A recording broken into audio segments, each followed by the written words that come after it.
एक अच्छा डॉक्टर समाज के लिए बहुत आवश्यक ही नहीं, बल्कि यहाँ तक कहा गया है कि भगवान के बाद डॉक्टर का ही नंबर आता है। जब भी कोई व्यक्ति किसी विशेष रोग से पीड़ित हो जाता है या मृत्युशैया पर आ जाता है, तो ऐसे में डॉक्टर ही उसका कल्याण करने में सक्षम होता है। डॉक्टर बनना एक नेक कार्य है, ये समाज के लिए निहायत ही आवश्यक है।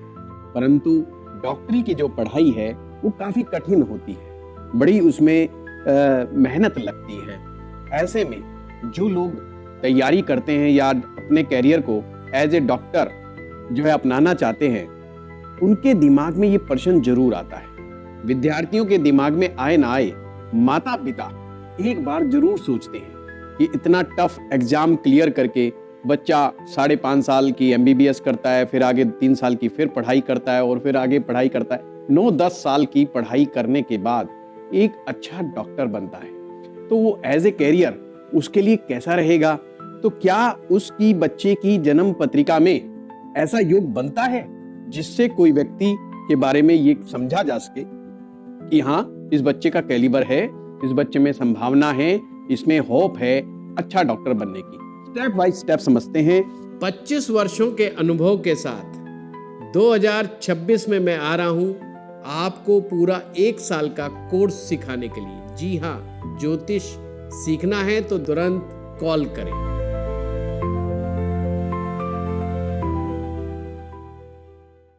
हम आज के इस वीडियो में जो बात करने जा रहे हैं वो एलोपैथिक डॉक्टर की बात कर रहे हैं। आयुर्वेद और होम्योपैथिक डॉक्टर और वेटरनरी डॉक्टर की बात हम किसी अन्य वीडियो में करेंगे।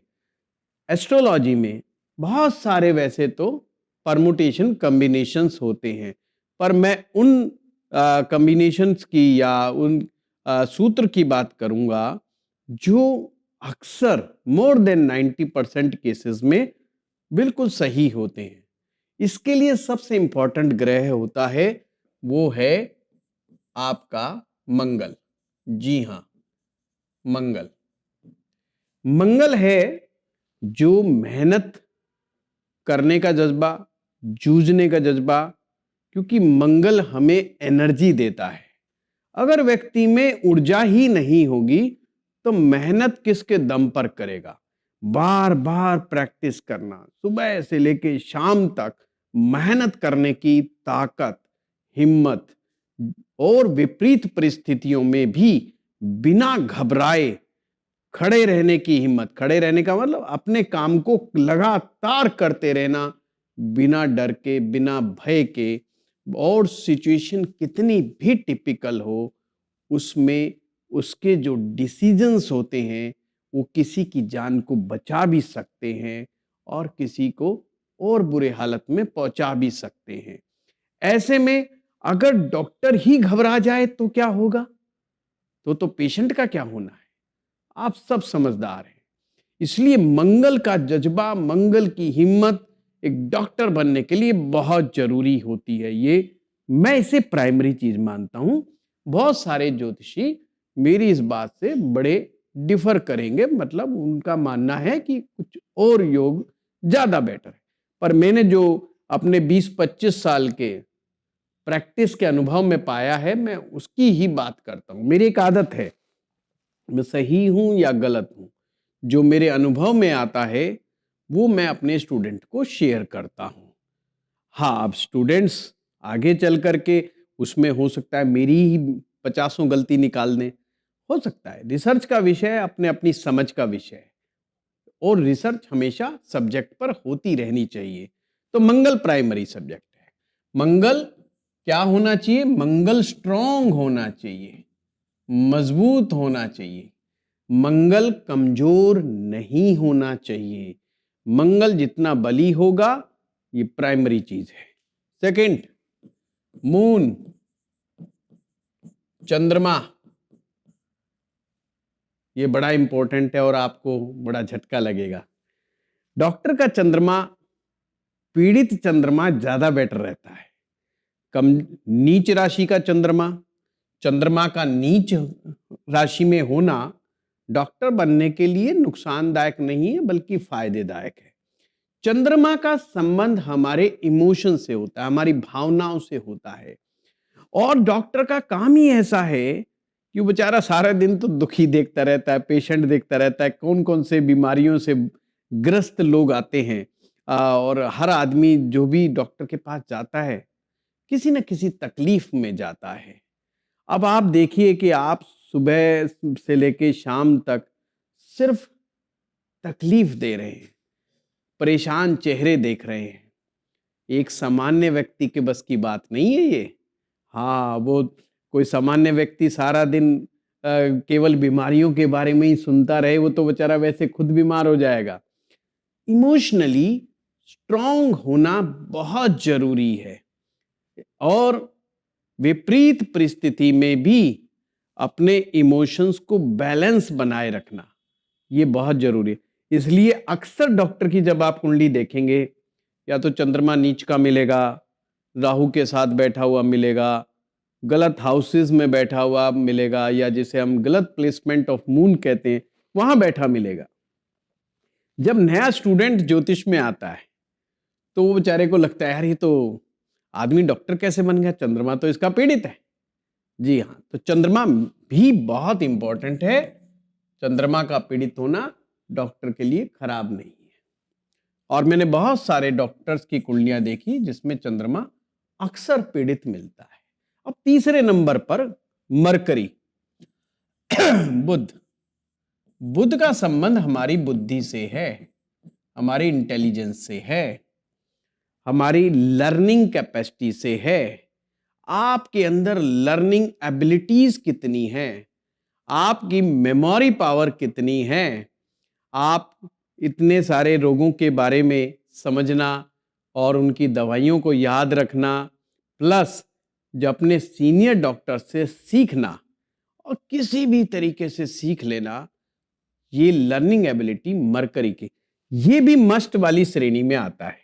मरकरी खराब नहीं होना चाहिए। वैसे तो जिसका मरकरी अच्छा नहीं होता बेचारा डॉक्टर बनने की सोचता भी नहीं, और घर परिवार वाले इधर उधर से पैसा लगा लगू के उसको एमबीबीएस डिग्री दिला भी दें तो फिर वो प्रैक्टिस नहीं करता, क्योंकि मरकरी जब तक अच्छा नहीं होगा जब तक उसके प्रोफेशन में स्ट्रेंथ नहीं आने वाली। अब चौथे नंबर पर आता है सूर्य, सन। ये चिकित्सा का बड़ा ग्रह है, चिकित्सा के क्षेत्र का। हाँ, बहुत सारे ज्योतिषाचार्य सूर्य को नंबर 1 पे रखते हैं। अच्छी बात है, हो सकता है उनके ऑब्जर्वेशन में ये आया हो, पर मेरा ये मानना है सूर्य आवश्यक है। पर मैंने बहुत सारे डॉक्टरों का सूर्य पीड़ित भी देखा है, गलत स्थानों पर भी देखा है, फिर भी वो डॉक्टर बनते हैं। सूरज के बाद फिर जो है लगना लॉर्ड, ये बड़ा इंपॉर्टेंट है। लग्नेश जितना अच्छा होगा वो उतना ही अच्छा कामयाब डॉक्टर होने का योग बन जाएगा। अब आपको करना क्या है, कुंडली देखनी है, और कोई भी नीट की तैयारी करने वाला स्टूडेंट आपके पास आता है और कहता है जी बताओ मैं डॉक्टर बन सकता हूं कि नहीं। वैसे तो अक्सर स्टूडेंट तो नहीं आते, पेरेंट्स ही होते हैं कि हमारा बच्चा डॉक्टर बन सकता है कि नहीं, हम नीट की तैयारी करवा रहे हैं। तो इस तरीके से आप स्टेप बाय स्टेप देखें। मंगल अच्छा है तो गुड चांस, चंद्रमा अच्छा है तो और ज्यादा चांसेस हैं, मरकरी अच्छा है तो बहुत अच्छे चांसेस हैं, सूर्य भी अच्छा है। हाँ, ये जैसे जैसे एड ऑन होती चली जाएंगी चीजें उतना ही ज्यादा कामयाब डॉक्टर बनने की बात को कहता है। अब यहां पर लगना लॉर्ड भी अच्छा होगा तो कहना ही क्या। और ऐसे में किसी डॉक्टर का शनि अच्छा हो जाए, धन की कमी नहीं जोड़ता। अब वो डॉक्टर पैसा कैसे कमाना है वो इस कला को बड़े अच्छे से जानते हैं, अच्छे अच्छे हॉस्पिटल्स में जॉब भी कर लेते हैं लोग। तो ये आपने देखा, ये अगर ग्रह अच्छे हैं तो डॉक्टर की कामयाबी उतने ही ऊंचे लेवल पे चलती रहती है। मंगल की एक और खासियत है, मंगल जो है सर्जरी का प्लैनेट भी है, काट छाट का। अक्सर हमारे देश में एक सर्जन होना बहुत अच्छी बात मानी जाती है कि भाई डॉक्टर सर्जन है और वो ऑपरेशन करना जानते हैं। ऑपरेशन करने के लिए जो काबिलियत चाहिए वो मंगल की ताकत उसमें विशेष रूप से चाहिए। जबकि अगर आप आयुर्वेद के डॉक्टर या होम्योपैथी के डॉक्टर बनते हैं या सिर्फ काउंसलिंग करनी हो, वहां मंगल की इतनी ज्यादा आवश्यकता नहीं पड़ती है। तो आप समझ गए होंगे कि ये मैंने कुछ कॉम्बिनेशंस लिखे हैं, वो कॉम्बिनेशन मोस्ट इंपॉर्टेंट। अब मैं हाउस की बात करता हूं। हाउस में पहला भाव जो कि मैंने यहां पर भी मेंशन किया है, लगन और लगना लॉर्ड। एंड फोर्थ हाउस ये हमारे क्योर का भाव होता है, यानी कि रोग की हीलिंग पावर चौथे भाव के पास होती है। अगर डॉक्टर साहब का भी फोर्थ हाउस बहुत अच्छा है तो पेशेंट के साथ उसका रिलेशन बहुत अच्छा बन जाता है। एक अच्छा डॉक्टर वही है जो पेशेंट के मनोभाव को समझ सकता है और मन की भावना के अनुरूप उनका इलाज करता है। बहुत सारे रोग साइकोमेटिक रोग ज्यादा होते हैं। अब ऐसे में अगर वह उन्हीं के अनुरूप उनके साथ व्यवहार करे तो कमाल का चमत्कार होता है। पेशेंट डॉक्टर पर बिलीव करता है और उसका डॉक्टर का और पेशेंट का एक अच्छा कनेक्शन बनता है। जितना आप अपने वैद्य पर यानी डॉक्टर पर पेशेंट बिलीव करेगा उसके रोग ठीक होने के चांस बढ़ेंगे। जितना वो अपनी दवाई पर डॉक्टर पर जितना बिलीव करेगा उतना ज्यादा उसके चांसेस जल्दी ठीक होने के बढ़ जाएंगे। फिर आता है फिफ्थ हाउस, पंचम भाव, जिसे कॉमन सेंस का हाउस भी कहते हैं। ये कॉमन सेंस पंचम भाव जितना स्ट्रांग होगा उतना ही बेहतर, बढ़िया, गजब की क्रिएटिव तरीके से पेशेंट को ठीक करने का इनमें जज्बा होता है।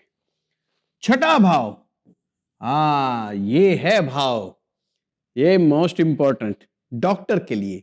जिन जिन लोगों को लोगों के कष्टों में, लोगों में दुखों में जिनसे पैसा बनता है वो छठा भाव उनका स्ट्रांग होना चाहिए। ये मजबूत बहुत होना चाहिए, स्ट्रांग।